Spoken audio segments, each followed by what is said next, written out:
What is up, boys and girls? It is Obi, aka 3X, and after a week hiatus, I am back on the mic once again with episode 13 of the weekly upload updates. Yes, lucky number 13, and we are slowly winding down all these because I'm slowly running out of cause to create.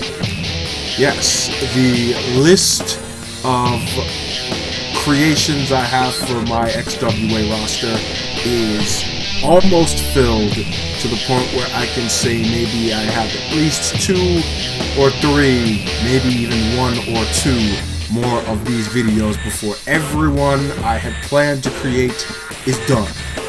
And then going forward, any additional updates I will have are going to be either attire updates or things of that nature. Small stuff, nothing as detailed as what it is that I've done with the previous 12 episodes.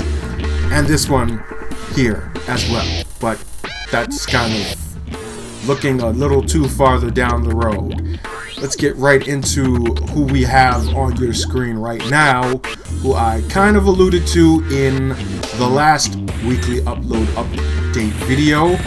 And I also kind of previewed on my Twitter page, twitter.com/3xgaming or at 3xgaming, same as is spelled on my YouTube channel. And this gentleman goes by the name of Vasily Rasputin. And he's got a lot of history. Well, not so much a lot of history, so much as he is kind of a historical character, so to speak. Before the XWA was even a thing, myself and my brother actually ran or co-ran a EFED called the League of Extraordinary Wrestling. And we had dummy characters on that particular EFED, or dummy accounts, that being characters that we ourselves controlled for the purpose of filling out the roster as it was starting off, kind of small. And this guy here was one of them, basically a Russian shoot wrestling type of character. And I decided I wanted to resurrect the character not too soon after I started watching the Undisputed series of movies, more specifically from Undisputed 2 onward to the latest version of the film, the latest installment I should say, which is simply called Boyka Undisputed. It's also called Undisputed 4 in certain markets, but depending on where you are. Anyway, the key character in the films goes by the name of Yuri Boyka, who is played by the actor slash stuntman slash martial artist Scott Adkins. You might also remember him as one of the villains in Expendables 2, I believe. He is the guy who got into the fight with Jason Statham's character at the end.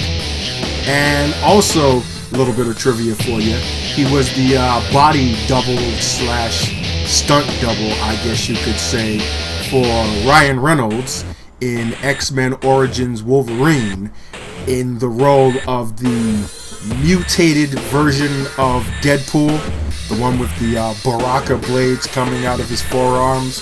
You know, that blight on comic book movie existence that they completely retconned and vehemently bash on in the actual Deadpool solo film. Yeah, that was Scott Adkins.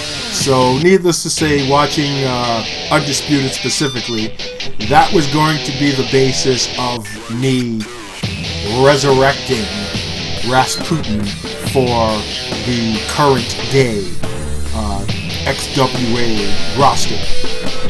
Now, his place within the current day XWA roster at this present point in time is going to be in the Pure division, the XWA Pure show, which the set I showed you in the last weekly upload update. is going to have more of a kind of shoot wrestling slash MMA style feel. Very competitive, not so much story driven like Takedown and Girl Fight is. And characters like this are going to have a good fit because of their style, and then because of the competitive nature of the show, where I'm going to be running it completely AI versus AI, and whoever wins wins. So it kind of adds a bit more of a competitive element to things, and that means basically that the movesets to these guys are going to have to be top notch. And a guy like this, who, as is Boyka's own catchphrase, considers himself to be quote unquote the most complete wrestler on the planet, he's got to have a moveset that is very suggestive of that, and he does. It is a very complete moveset that I've assigned to him using a lot of different aspects: striking, submissions, throws, things of that nature. Very, very technically sound, no nonsense, kind of no frills, just straight up impact, hard-hitting style wrestling, which is going to be the basic premise of everybody who competes on XWA Pure. Kind of a no-frills approach to things. And hopefully the matches can be more eventful. Well, not saying that matches are not eventful when I'm doing them the normal way, but sometimes the matches kind of get a little one-sided, where one wrestler forgets that he has the ability to counter moves. And I'm currently in the process of tweaking my settings to adjust the countering so that it happens a little more often, so there's a little more defense going on. But I'm kind of going off on a tangent there as far as my pure rules approach goes. Just giving you a little insight on things as far as my production timeline is going there. But getting back to Mr. Rasputin here. The back tattoo is another piece of work from the artist Dizio Olivier that I kind of spoke to you guys about when I was showing you the tattoo work that I put on Ethan Ulrich. Again, you can see a whole lot of detail going on in this tattoo. You can still see the detail even though it's kind of faded out a bit, but you got griffins going on there, the dragon at the top, and there is a lot of things happening here that is completely breathtaking and badass all at the same time. And that is exactly the kind of ink work that I wanted to throw on him. As far as the arms go, they're kind of placeholder tattoos. Again, these are tattoos that I have used on other CAWS, just not completely. So it's not noticeable to the naked eye. You would actually have to have those CAWS and be able to see which tattoos I use. But that would be a little trivia for you. I will probably eventually give him his own dedicated ink work as far as his arms go. But they're not a major element, so I can pretty much take my time with that, and in the meantime, what he has now passes off pretty well. I might stick with them, I might not, who knows. As for the chest tattoo here, you got the kind of nautical star things going on in the shoulders, which is an element from the character Boyka's tattoo designs, and is also a very, very prominent element that is used in tattoos of Russian mobsters. To be completely honest with you, I once again did my due diligence because I wanted to make sure that, you know, as far as the meanings of terminologies that I use for tattoo work on people from other countries, that it's authentic. But Russian mobsters tend to have those tattoos on their shoulders or somewhere on their chest, and it has significance on the fact that it's pretty common not just with mobsters, but just with Russian men in general. So I decided I wanted to make that a thing as well. And the text, the wording on his chest actually is, as you could probably guess, Russian, and it translates to hard to kill. Now, this has double significance on the fact that A, it sounds badass, of course, and B, it is also kind of a play off of an homage to his actual last name, which is Rasputin, who, of course, is named after the political figure Grigory Rasputin, who was an advisor, so to speak, to Russian royal family in the 1800s and so on. And how it is significant is the fact of when it was that certain members of the royal family had plotted to kill Rasputin because he was a bit too influential in the royal family. They first tried to poison him. That didn't work. Then they tried to beat him to death, and that didn't work.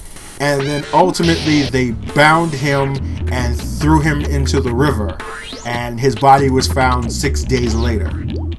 This whole process took in between 2 and 3 days of them trying to kill the man, trying to assassinate him, and he wouldn't die.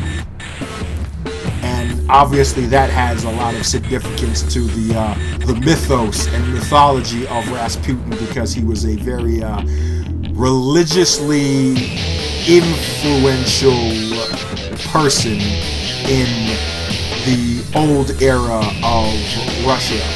So yeah, it has that overtone to it as well.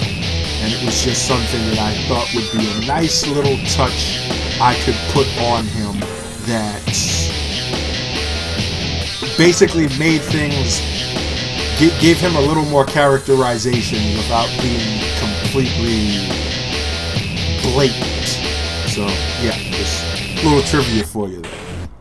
Now, as for the rest of his attire, it's pretty basically shoot style with the kick pad, knee pad combination, and the fighting gloves. It's kind of reminiscent to Ken Shamrock, which is a design layout, at least in terms of the actual attire that I have used on, obviously, several other characters, John Payne being probably the most notable of them.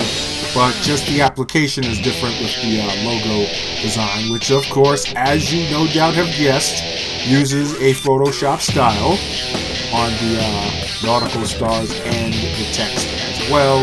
And we put some tape around the fighting gloves to kind of give it a more of a UFC type of feel to them. And that pretty much rounds out his primary gear there.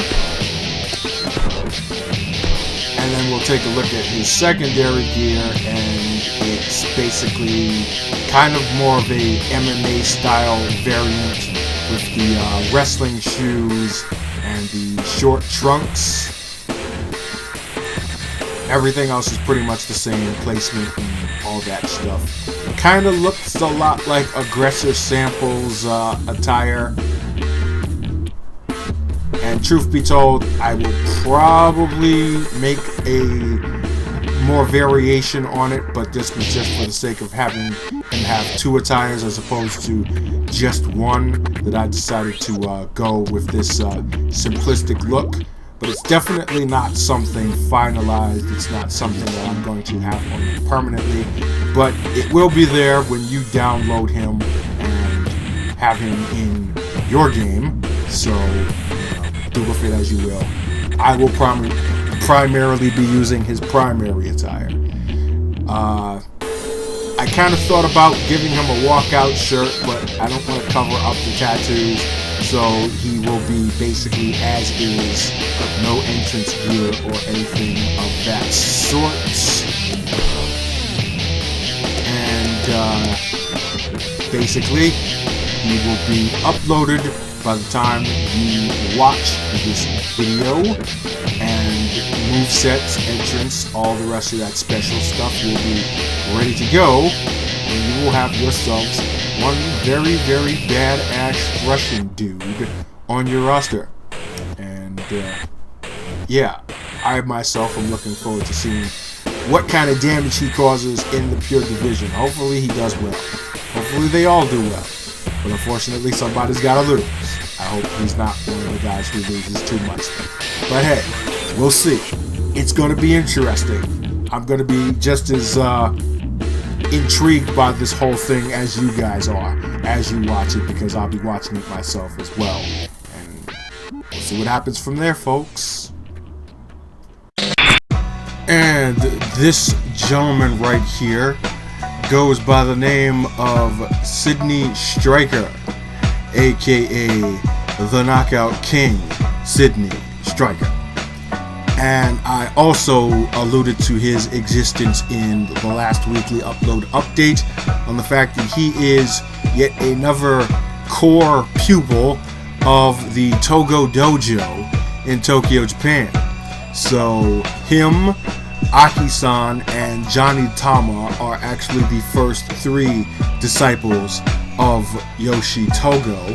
And of course you have not actually seen Mr. Striker or Tama in the XWA because they were over in View Japan Pro Wrestling, but now they've made their or are going to make their stateside debuts this season. So getting into a bit of the design cues here, basically we got more of the same stuff, you know, text and graphics using the styles. Got some arm tattoo work going there. Once again, this is more artwork from DZO Olivier. I really like his work. And not only that, it ends up being original stuff that I can use that isn't actually used by anybody else. Because a lot of times you see, or you look for tattoo designs on community creations, you'll see a cool looking tattoo design that has like 1,000 or 5,000 downloads. That's 5,000 different CAWS that all have that same tattoo work on them somewhere. And it really doesn't make that much of a big deal considering the fact that you're never going to actually probably see any of those CAWS. But still, I like to have original assets used in my work, so that's the reason why I tend to look for my own work or look for my own graphics to use from other sources. And also, as I've also said before, just the fact of continuity, because if you're downloading somebody's work in one game, it's not guaranteed that that person is going to download that same asset in the next version of the game, which means then that you're going to have to redo that layout for tattoos or logos or such like that. So I would much rather have my own stuff and be able to use that as I see fit and be able to create it as necessary. Now the chest tattoo here is actually a biblical term, Christian biblical term. That is, no weapon forged against me shall prosper. It sounds pretty cool. It sounds pretty badass in itself.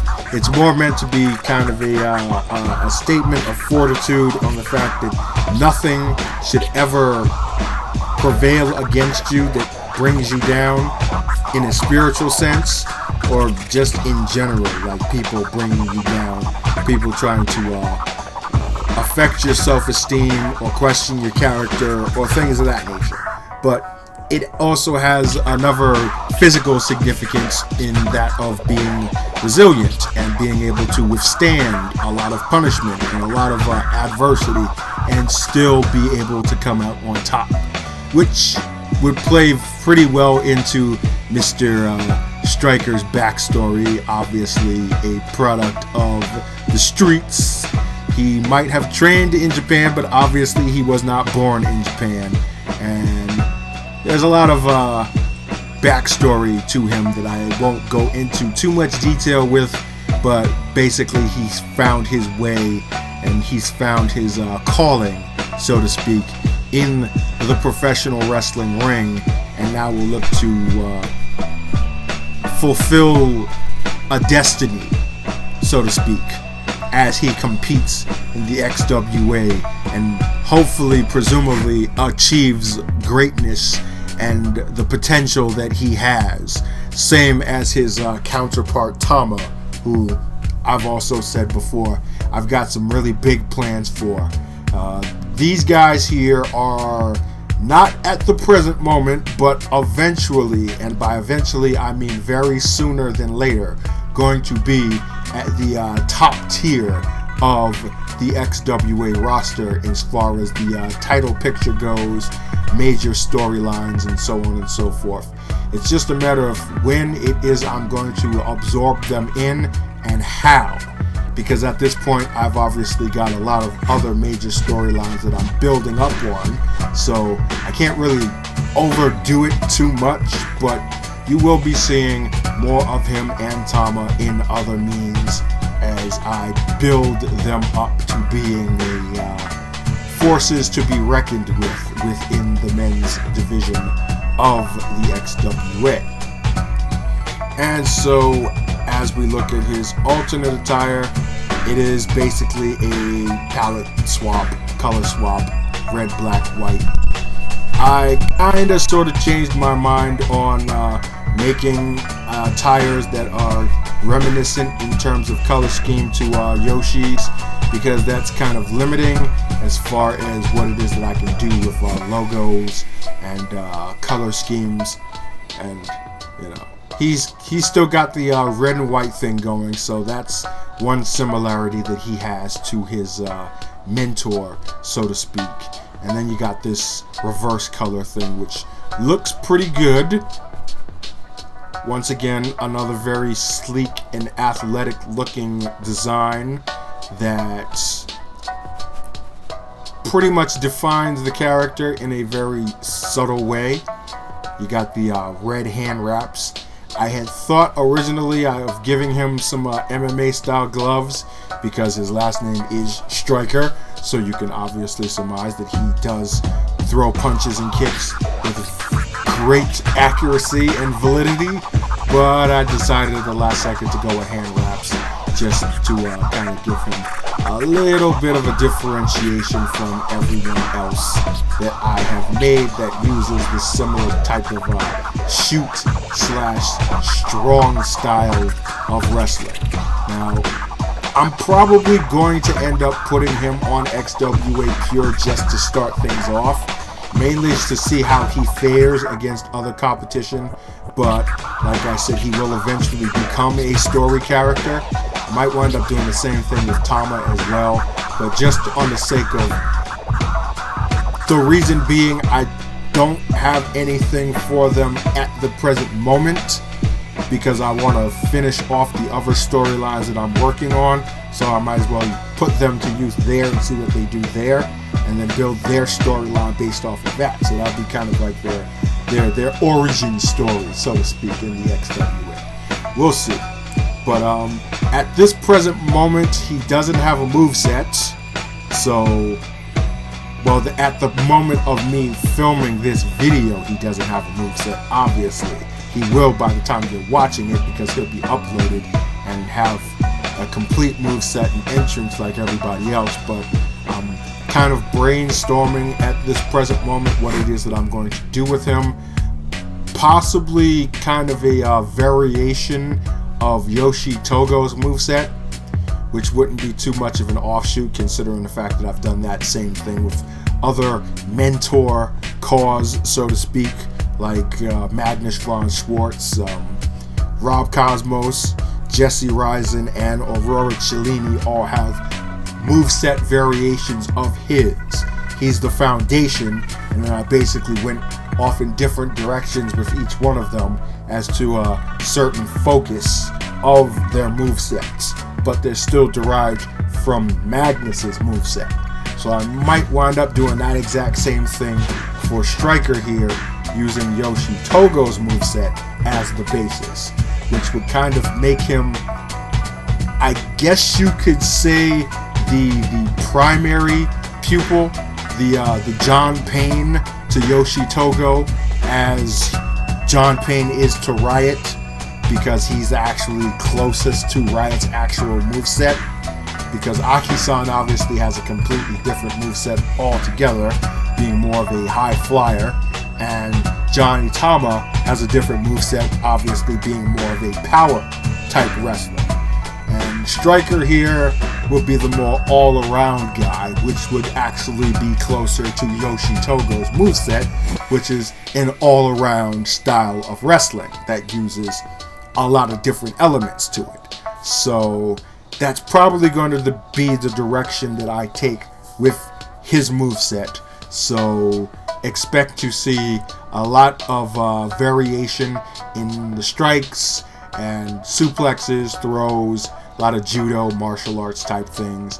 Not so much on the power, but probably a little more athletic than Yoshi is. So he'll have high flying moves, he'll have springboard moves, suicide dives, stuff like that. So he's gonna be one really, really serious dude. Like, as far as movesets goes, he's gonna be jacked up, like John Payne is jacked up. Except John Payne obviously has the experience factor. But I'm really interested in putting those two in a match and seeing what happens. Maybe that might be where I go to start things off with Mr. Striker's XWA tenure. I got a lot of ideas going on in my head, as you can probably tell, and this is one of the more exciting parts of doing this type of stuff, just coming up with different ideas that I want to build into storylines, because that's the main part of this for me here, being able to storytell for you guys and for myself in ways that are different from what it is that you see in actual professional wrestling.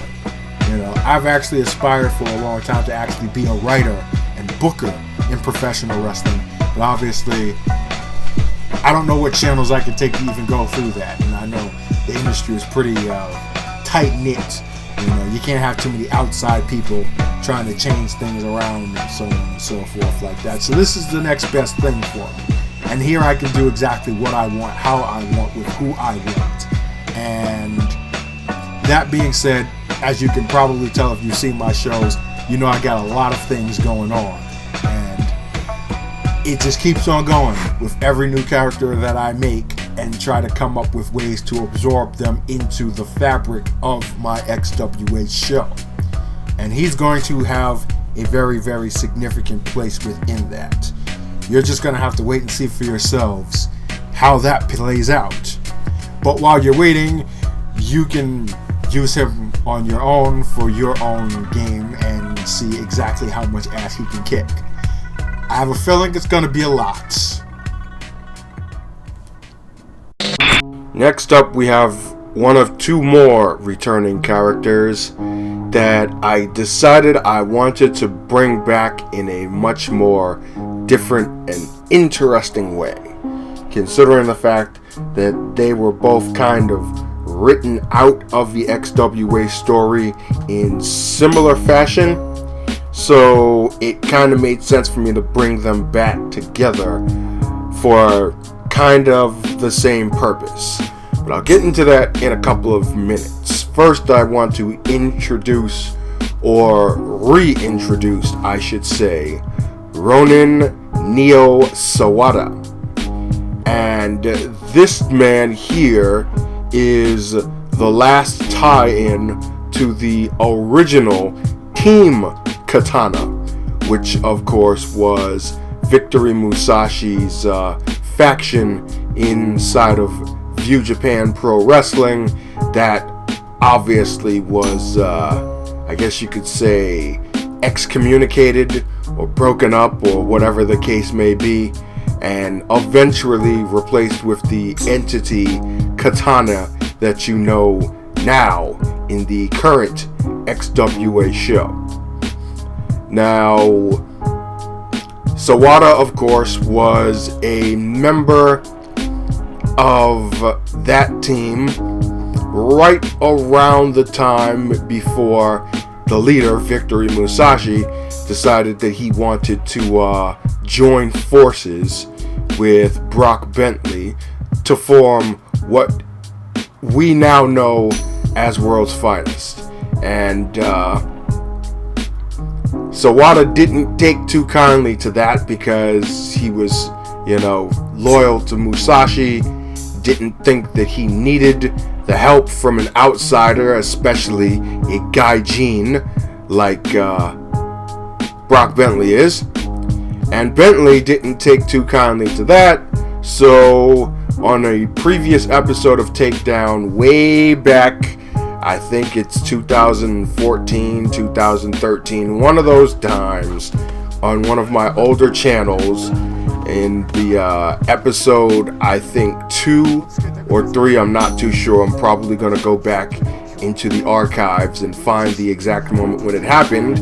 But Brock Bentley basically sicked World Finest on Neo Sawada and proceeded to beat him down and take him out.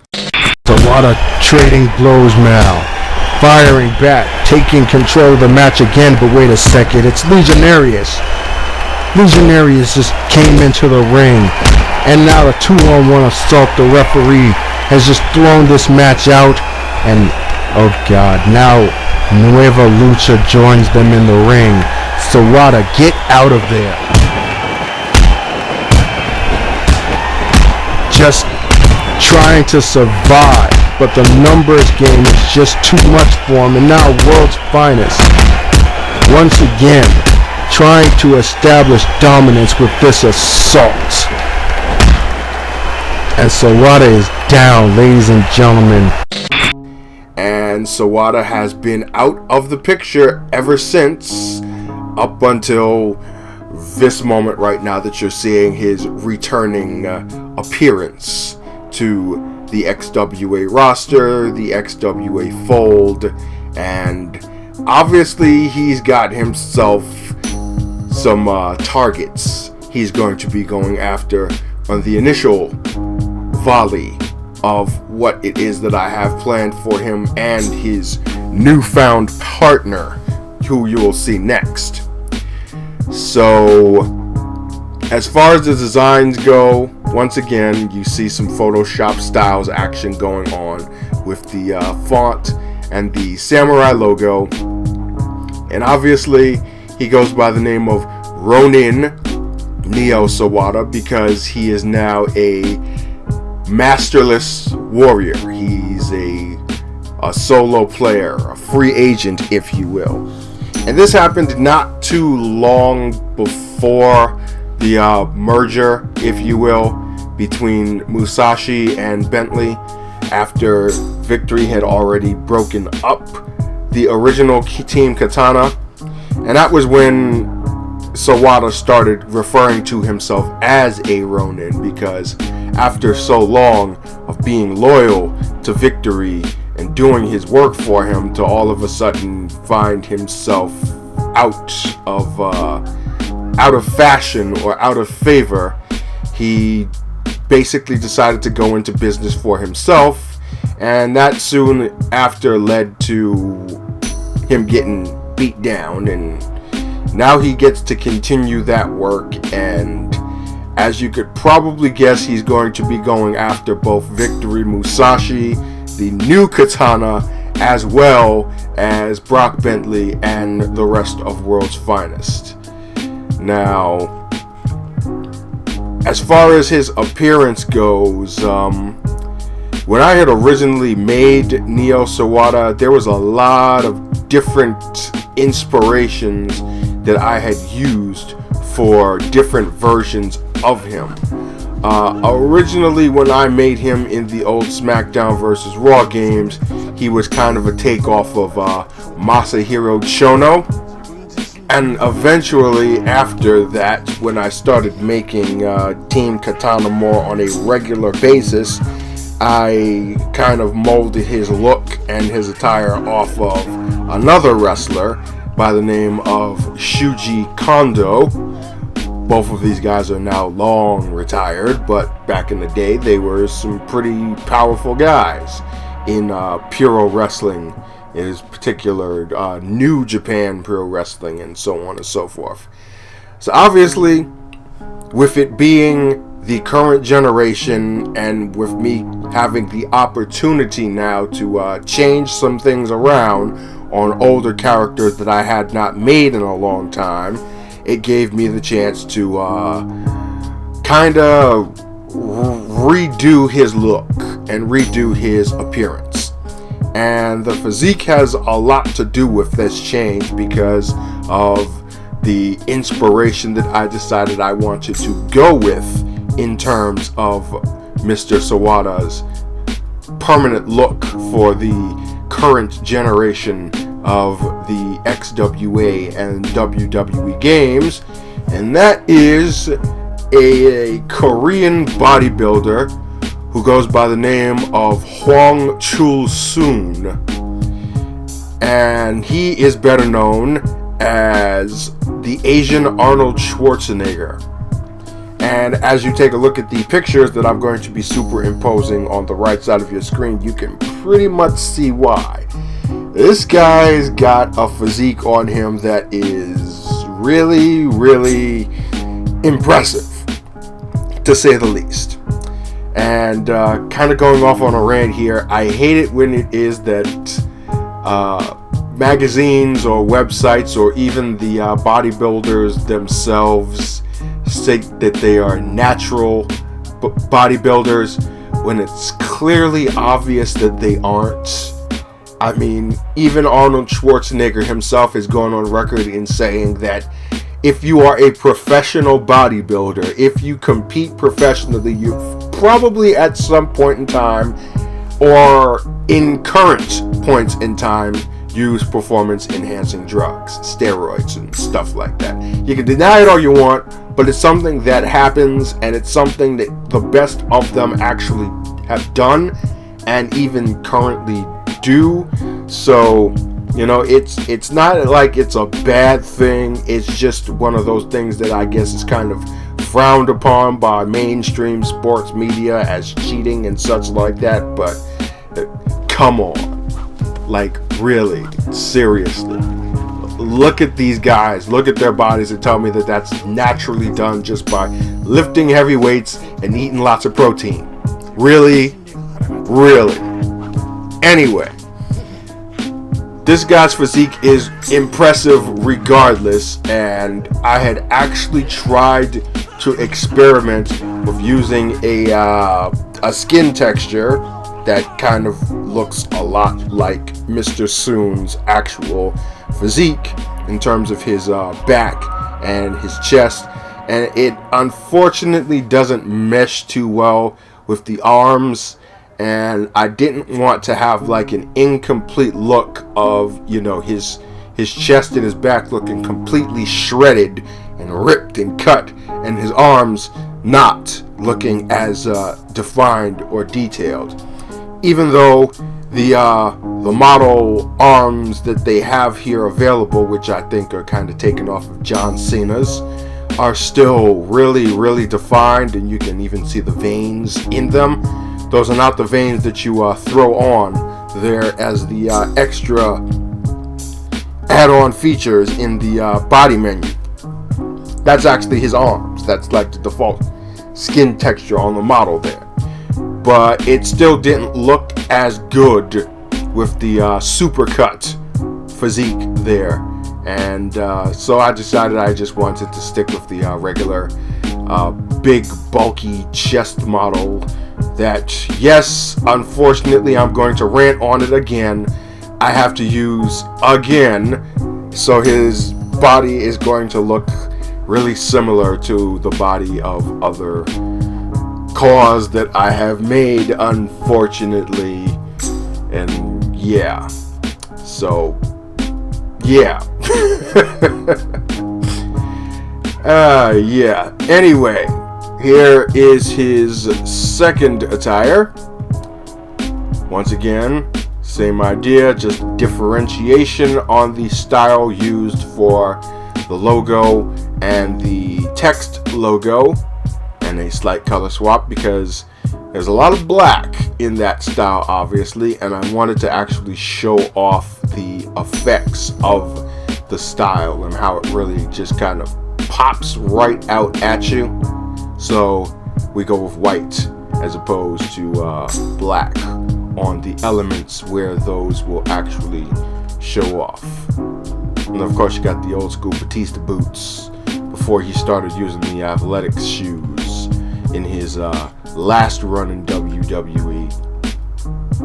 And all in all, the total package of this guy is really, really impressive. He's obviously, if you have not already figured out, a big, strong, powerhouse wrestler, and his moveset is reflective of that. Luckily, there's a lot of moves that he had even back then that fortunately have actually carried over into the current games, so I didn't have to change a whole lot on his moveset, even given the fact that I actually remembered some of the moves on his old moveset is impressive enough as it is. But yeah, let's take a look at the entrance attire now, the walk-in shirt, if you will, for the exact team that I have been talking about, of what it is that he's going to come back in here and do. He will be part of a group, a team, if you will, called the Rogues. And him and his partner, like I said earlier, were both kind of blindside attacked and taken out of the picture in the XWA for an extended period of time. So it only made sense for me to bring them back together. And their team name is the Rogues because that's exactly what they are. They don't represent any faction, and as a matter of fact, they're going to be trying to go after factions in the XWA. And to kind of put that into a bit of a better perspective, I've already told you that Sawada is going to have his sights set on two factions. His partner is going to have his sights set on one particular faction, but considering who that faction is, you can make out that these guys take absolutely no side whatsoever and are just simply out to get people. And it's going to make for some interesting storytelling, let me tell you that much. It's definitely the things I have in my mind right now. Once they are executed in the actual show, it's going to come together very, very well, I hope. But anyway, that's the logo there. Obviously, you can see the similarity on the font to the style. That is not coincidence because it's also the same font that I used on his partner. The name of the font is Neverwinter. You can find that along with 99.5% of the other fonts that I have ever used on any text logos for any cause I have ever made, ever, on the website dafont.com. That's DAFONT, all one word, .com. A lot of stuff there, a lot of creative fonts that you can use, and especially if you use them in combination with styles like Photoshop has here, or filters, or whatever it is that you can think of to spice them up a bit, you can get effects like this on your own work. Let's flip the shirt around so you can see the back. And yeah, the slogan, if you will, for the Rogues is actually a take on the gang that was called the Rogues, which were the primary antagonists of the classic 1970s, I guess you could classify it an action film. It did have action in it, but yeah, the gang called the Rogues were the antagonists for the Warriors. And obviously, now that you've heard the Warriors, you can pretty much tell exactly where it is that this slogan comes from. The infamous scene that began the last portion of the film, where the Rogues finally confronted the Warriors in Coney Island, which I will be putting up right here because, yeah, I just want to put it up there because it's an awesome part of the movie.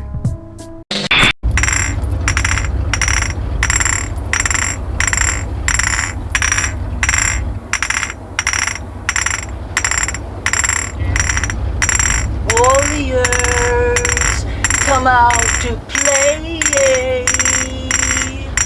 Warriors, come out to play. Warriors, come out to play. Warriors, come out to play. And I'm actually going to probably superimpose that sound clip somewhere in their theme song.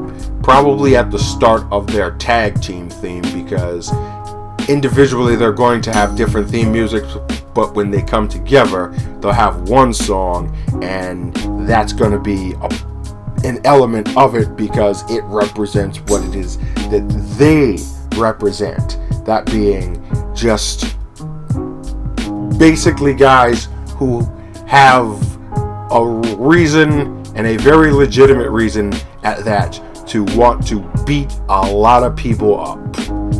And how that all plays out is going to be quite interesting, and it's definitely going to shake things up a bit.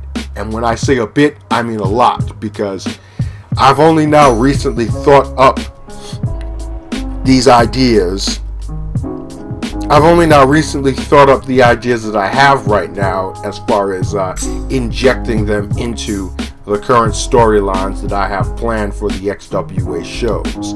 So it might wind up shifting a couple of things to the side, their presence, which shows the exact significance that I have planned for them to be in the XWA's current form and roster and situation. So yeah, it's going to be an interesting time, and these guys are going to be making a significant impact into the current roster. And now we will get into his partner, and you will see exactly what it is that I'm talking about. And this is that guy, Marco Juventus, aka former member of World's Finest, Marco Juventus, who never actually left World's Finest so much as World's Finest kinda left him out in the cold or in the fires and pits of hell itself. Because the last time that Marco Juventus made an appearance on an XWA show was when he was being ceremoniously exterminated by the returning onslaughts of Crossbones and, at that time, Happy Face, who so unceremoniously put him through a table and then superplexed him out of the ring onto a steel chair. And if you have seen the promo video that I did for Black, that being who it is that Happy Face now goes under the name and new persona of, you'll see that damage being done. Well, that damage did some significant damage on the fact that it put Mr. Juventus out of action with a, well, broken back, pretty much. He broke the back of Marco Juventus, and all this time, Mr. Juventus has been in recovery. Obviously, the back has been surgically repaired, and even though doctors suggested that he should never return to a ring, obviously a man who's got the pride that he does isn't going to stand for letting someone try to take away what it is that he is doing or what it is that he wanted to do. So, Mr. Juventus joined forces with Mr. Sawada to form what is now known as the Rogues. And like I said earlier, their targets are practically everyone. More specifically, in Mr. Juventus's case, Happy Face, or Black, if you will, the guy who attacked him and almost took him out of professional wrestling. Marco blames a lot of people for his unfortunate mishappenings, and those are the people who he is going to be targeting specifically. But in the process, he's also going to be joining forces with Neo Sawada to help take out the targets that he's after. Hence, why they're both rogue. Because they're pretty much not making friends with many people and are definitely going to try to crush their enemies. Even though their enemies are probably not aware of their presence yet. But they will. And once they are aware, they're going to have to be taken accounted for. Pretty much. And that is basically the backstory that I've got planned, at least at this present moment, for the team of Juventus and Sawada. Where it is that they go, who it is that they go after first, I still haven't made up my mind yet, but they are, and it will be glorious, and you will hopefully enjoy it. Anyway, let's get on to the attire here. Obviously, like I said, his design elements are very similar to that of Neo Sawada's. That was not coincidence. I intended to make their attires look similar to each other, specifically their tag team attires, or their primary attires, I should say, so that they look like a tag team, so that you see the solidarity between them and their ambition or goals or what have you. As for the tattoos, it's pretty self-explanatory where the look came from. You know, the typical Aztec type of chest piece going around the collarbone is a new element that I added on, considering the fact that he never had that look, and I actually changed up his tattoo appearance from the previous gen, because again, generational gaps give you the option and the ability to kind of retcon certain elements of a character's appearance. So this will be his appearance going forward, especially now in the fact that you can import graphics as opposed to having to make them yourself. Because let me tell you right now, drawing out that back tattoo that I had on him in the SmackDown vs. Raw games was a pain in the ass. Yes, it was awesome when it actually came out, but that took forever. So the fact that I'm actually just able to import the actual artwork that I had worked from onto him now and have that be there is pretty cool. And obviously, again, it has that kind of Mayan Aztec type of look to it. That's pretty self-explanatory because the guy's from Mexico, and you know they take pride in their heritage. And you see a lot of Aztec-style tattoos on guys from Mexico, the same way that you will see Maori tattoos on guys from New Zealand, or you know, similar tattoos on guys from Samoa. Basically, it's taking homage to their heritage and the past of their men and their culture being warriors, pretty much. And this is a very, very similar style element. There's also a similar style element going on in the tattoos on the arms. There you can see the the kind of Aztec symbolization here, along with the typical Chola chick face going on there, and you know, it's a lot of stuff going on in that arm, which is pretty cool. And then on the other side, more traditional looking tattoo going on. And then of course the quintessential Mexico tattoo adorned on the stomach, that's taken from Rey Mysterio's tattoo design. Not taken exactly, because obviously it's not the same font, but that's basically where the idea came from, pretty much. Now, as far as the face texture goes, I wanted to get a face that looked kind of suave and handsome. So when I was doing my research in terms of finding a good face picture for Juventus, I found that of an actor down in Mexico, really popular actor actually, who starred in a lot of TV novelas, that goes by the name of Jamie Camille, or is it Jaime Camille? I don't know how you would exactly pronounce it, considering the fact that it's a Spanish name, and you know, the pronunciation is a little different, but basically that's the basis of his face. And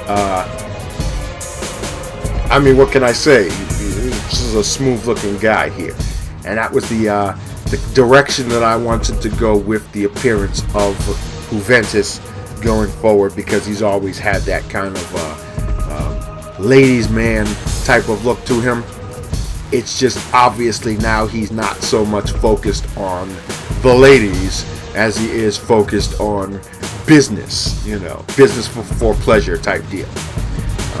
I may eventually revert him back to that kind of cocky playboy type of persona, but right now at this stage of the game, that's the last thing on his mind. But just to give you a little bit of a insight on where his face looks, or where his face came from, if you just so happen to find the similarity or familiarity to him to anybody in real life, there you go. Now, as we take a look at his second attire, once again, same idea, just a different style on the elements. I went with a different style than Sawada's for this one here, just for the sake of having a little bit of differentiation between them. I was thinking about making something with the Mexican flag colors, but at the last second I decided just to stick with black for him, because we didn't want really to have him in anything bright, just for the context of the character and his intentions. You know, having brighter colors just didn't stand out to make sense for me, so we kept him in all black. Maybe I might make some changes to his attire when I do some updates on attires, but for the most part, this is going to be his look going forward in the rogue version of Mr. Juventus. And here you see once again another variation on the walkout shirt, once again with the Rogues logo and the come out to play slogan on the back. It's just not tucked in like Neo's is, but pretty much it's the same idea. And yeah, like I said before, these guys are going to shake things up a bit, and it's going to be real fun to see how it all happen. It's going to be really fun for me to make it happen, and hopefully it'll be as fun for you watching as it is for me doing, because in Mr. Juventus' case, the fact that he will actually be going after black, seeing exactly how crazed and, you know, bizarre he is, for someone to actually be targeting him, definitely going to be some interesting stuff happening there, let me tell you that much. But as far as the actual car itself goes, as far as his movesets and so on and so forth, you can pretty much imagine that he's going to be in a lucha style. So he's going to have a lot of high-flying moves. He's on the larger end of luchador, so he's not going to be doing too much in terms of high-flying, but he's got it, you know, springboard moves, that type of thing. He's more of a technical,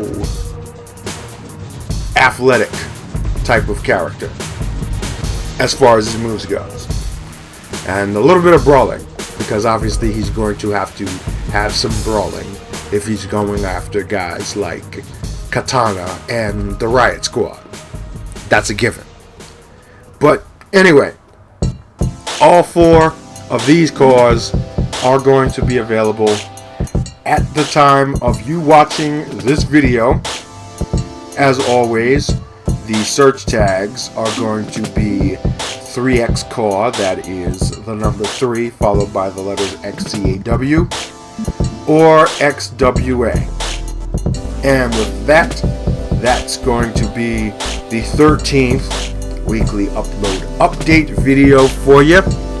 Kind of short this week, only 4 cars, but 4 very, very good cars, and 4 cars that are going to do some damage on your rosters, hopefully, because that's exactly what they were designed to do. More coming soon. I'm back on the grind, finishing out these rosters, so you will see another weekly update next week with some more brand new cars. Most of them will be female, hint, and we're going to go from there. I've actually also started production on the next episode of Takedown, and that will lead into the next episode of Girl Fight, and then of course the very first CPV event of the year, which is XWA Ambition. You've already seen the set for that. You probably also have that set in your own game. If you haven't, it is also available for download on Community Creations. Same search tags as I just described. And yeah, I think that is all the extra information I have for you guys. So, thanks for watching. Make sure that you like this video, share it with all your friends, and if you are new to the channel, subscribe for more. And if you are old to the channel, hit that bell button right next to the subscribe button so you can be notified whenever it is that the next weekly update video or any other video that I put on this channel is added. And you can type down first in the comment section, even though you probably won't be first. And yeah, you probably hear laughter in the background because it's 12:30 a.m. when I'm doing this, and my next door neighbors are doing some kind of party, and these walls suck because you can hear everything. Imagine me trying to have to go to sleep now with freaking merengue playing in the background. I'm gonna have to put on headphones and blast something to drown out this extra noise. Anyway, I'm ranting here. So yes, we're going to cut this video off now. Thanks for watching again. And until next time, this is Obi, aka 3X, signing off. See ya!